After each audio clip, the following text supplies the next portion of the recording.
ಹೋಗ್ತೀನಿ ಅಂತ ಹೋದ್ರಿ ಮತ್ಯಾಕೆ ಬಂದಿದ್ದೀರಾ? ಅಪ್ಪಿ ತಪ್ಪಿನೂ ನಾವು ಹೇಳ್ದಂಗೆ ನಡ್ಕೊಳ್ಳೋದಿಲ್ಲ ಅಲ್ಲ ನೀನು.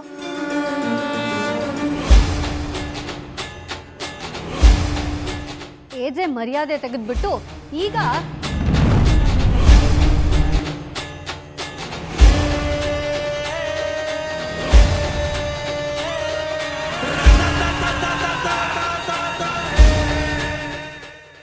ಅವನ್ ಮೊದಲನೇ ಹೆಂಡತಿ ಅಂತರನ್ನ ಕೊಲೆ ಮಾಡಿದ್ದಕ್ಕೆ ಆ ಮನುಷ್ಯಂಗೆ ಕೋಪ ಜಾಸ್ತಿ.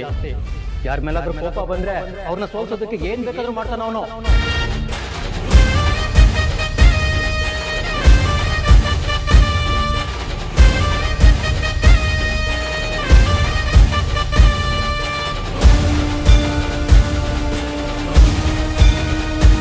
ಸ್ವತಂತ್ರಳು ಅಂತ ಹೇಳಿ ಹೋದೆ, ಮತ್ತ್ಯಾಕೆ ಬಂದೆ?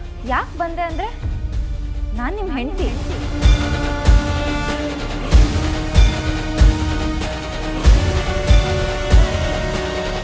ಈ 3 ಜನ ಸೊಸೆಯಂದ್ರಿಗೆ ಅತ್ತೆ.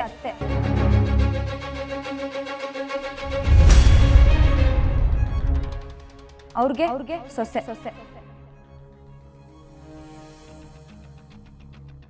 ಈ ಮದ್ವೆನ ಅಷ್ಟು ಸುಲಭವಾಗಿ ಮುರಿಯೋದಕ್ಕಾಗಲ್ಲ.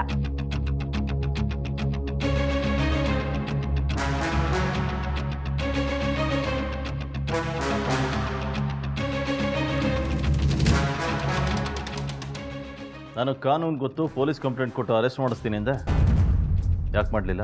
ನಮ್ಮ ದೇಶದಲ್ಲಿ ಕಾನೂನಿರೋದು ಸಂಬಂಧಗಳನ್ನ ಉಳಿಸೋದಕ್ಕೆ, ಮುರಿಯೋದಕ್ಕಲ್ಲ. ನೀವು ಕಟ್ಟಿರೋ ತಾಳಿ ಈ ಕತ್ತಲ್ಲಿ ಹಾಗೇ ಇದೆ. ಅದಕ್ಕೆ ಈ ಸಂಬಂಧನ ಉಳಿಸ್ಕೊಳ್ಳೋದಕ್ಕೆ ಬಂದಿದ್ದೀನಿ. ಆ ಸಂಬಂಧನೇ ನನಗೆ ಬೇಡ ಅಂತ ನಾನು ಹೇಳಿದೆ.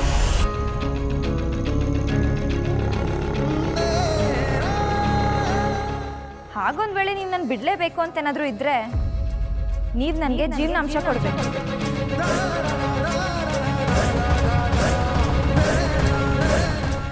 ನಿಮ್ಮನ್ನು ನೀವು ಏನು ಅನ್ಕೊಂಡಿದ್ದೀರಾ?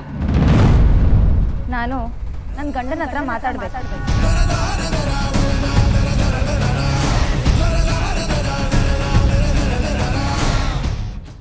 ನಾನೇ ನಿಮಗೆ ಕಾನೂನು ಬಗ್ಗೆ ಹೇಳ್ಕೊಡ್ಬೇಕಾಗಿಲ್ಲ. ಒಂದು ಹೆಣ್ಣಿಗೆ ಮದುವೆ ಅಂದರೆ 100 ಕನಸುಗಳಿರುತ್ತೆ.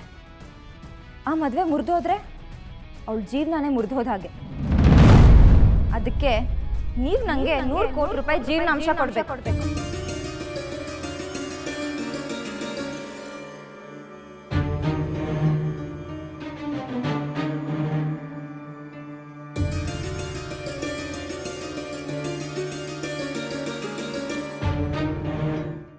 ಕೋಟಿನಾ?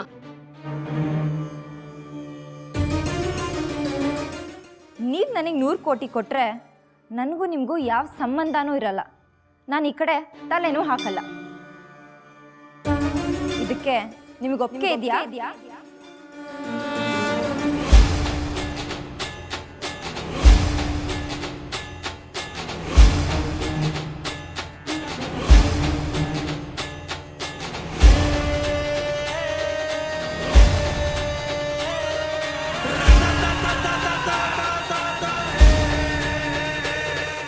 ನಿನಗೆ 100 ಕೋಟಿ ಬೇಕಾ? ಅವನ್ ಗೆಲ್ಬೇಕು ಅಂದ್ರೆ ಅದಕ್ಕೆ ಯಾವ ದಾರಿ ಬೇಕಾದ್ರೂ ಹಿಡಿತಾನ ಅವನು. ಅದಕ್ಕೆ ಸಾಕ್ಷಿ ಅವನ್ ನಿಮ್ಮನ್ನ ಮದುವೆ ಆಗಿದ್ದು. ಕೊಡ್ಬೋದು, ಕೊಡಲ್ಲ.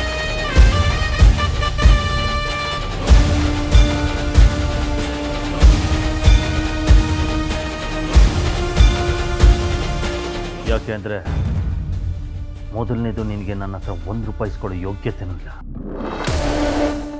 ಎರಡನೇದು ನಾನು ನಿನಗೆ 10 ಪೈಸಾ ಕೊಟ್ಟರು ನೀನು ನನ್ನ ಮೇಲೆ ಹೊರಿಸ್ತಿರೋ ಆರೋಪನ ಒಪ್ಕೊಂಡಾಗುತ್ತೆ. ತಪ್ಪು ಮಾಡದೆ ಏಜೆ ಯಾವತ್ತೂ ಒಪ್ಕೊಳ್ಳಲ್ಲ, ಮಾಡಿದವ್ರನ್ನ ಬಿಡೋದು ಇಲ್ಲ. ನೀವೇ ಹೇಳಿದ್ದಾನೆ ನಾ ದುಡ್ಡಿಗೋಸ್ಕರ ನಿಮ್ಮನ್ನು ಮದುವೆ ಆಗಿರೋದು ಅಂತ.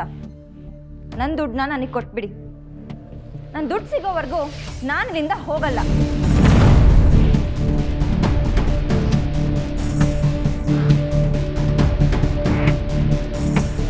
ಹೋಗ್ಬೇಡ.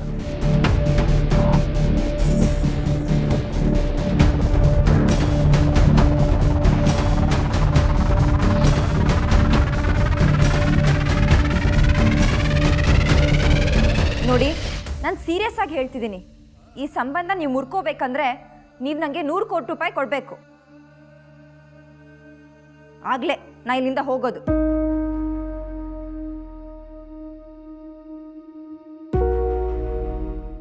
ನಿನ್ನ ಪ್ರಕಾರ ಸಂಬಂಧ ಕಟ್ಕೊಂಡ್ರೆ ತಾನೇ ನಾನು ಪರಿಹಾರ ಕೊಡಬೇಕು.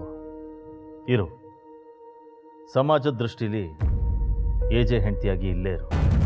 ಆದರೆ ಮನೆಯಲ್ಲಿ 10 ಜನ ಕೆಲಸದವ್ರ ಮಧ್ಯೆ ನೀನು ಒಬ್ಬಳಾಗಿರ್ಬೇಕಷ್ಟೆ. ಏಜೆಗೆ ಇಷ್ಟ ಇಲ್ಲದೆ ಏಜೆ ಮನೇಲಿರೋ ಕಷ್ಟ ಏನು ಅಂತ ಗೊತ್ತಾಗತ್ತೆ.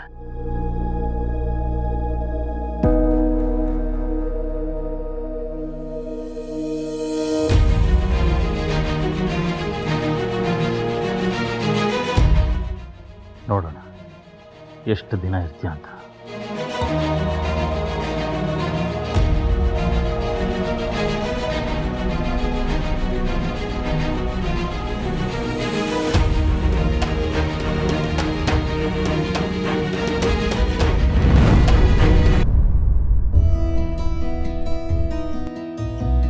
ನೀನು ನಿನ್ನ ಮನಸ್ಸು ಬದಲಾಯಿಸ್ಕೊಂಡು ಇಲ್ಲಿಗೆ ವಾಪಸ್ ಬಂದಿದ್ದಲ್ವಾ? ದುಡ್ಡು ಕೊಡಬೇಕು ಅಂತಂದಿದ್ದು ನಾಟಕ ಅಲ್ವಾ? ನೀನು ನನಗೋಸ್ಕರ ಬಂದಿದ್ದಲ್ವಾ? ಅಲ್ಲ ಅಲ್ಲ, ನೀನು ಗಂಡನಿಗೋಸ್ಕರ ಬಂದಿದ್ದು ಅಲ್ವಾ?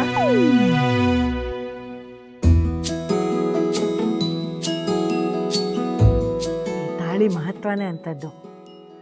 ನಿಮ್ಮಿಬ್ಬರ ಮನಸ್ಸಿನ ಸೂತ್ರ ಈ ಮಂಗಳಸೂತ್ರದ ಕೈಯಲ್ಲಿದೆ. ಗಂಡ ಹೆಂಡತಿ ಎಷ್ಟೇ ಮುನಿಸ್ಕೊಂಡು ದೂರ ಹೋದರೂ ಈ ಸೂತ್ರ ಎಳ್ಕೊಂಡು ಬಂದು ಸೇರಿಸುತ್ತೆ. ದುಡ್ಡು ಅವನಿಗೆ ಬೇಕು, ನಾನು ಇಲ್ಲೇ ಉಳ್ಕೋಬೇಕು ಅಂತಾನೆ ಈ ಪಾಯಿಂಟ್ ಹಾಕಿದ್ದು.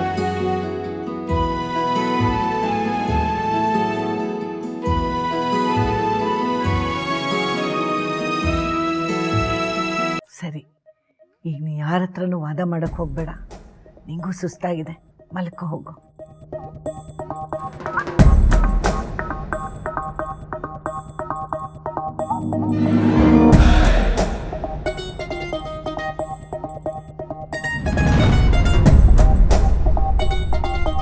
ಏಜೆ ಅಂದ್ರೇ ನಡುಕ್ತಾ ಇದ್ಲು, ಆದ್ರೆ ಅವ್ರ ಮುಂದೆನೆ ಹೀಗೆಲ್ಲ ಮಾತಾಡ್ತಿದ್ದಾಳೆ. ಏನ್ ಮಾಡೋದು ಅಕ್ಕ? ಕಾಯಣ. ಅವರು ಕೊಬ್ಬು ಕರ್ಗೋವರೆಗೂ ಕಾಯಣ.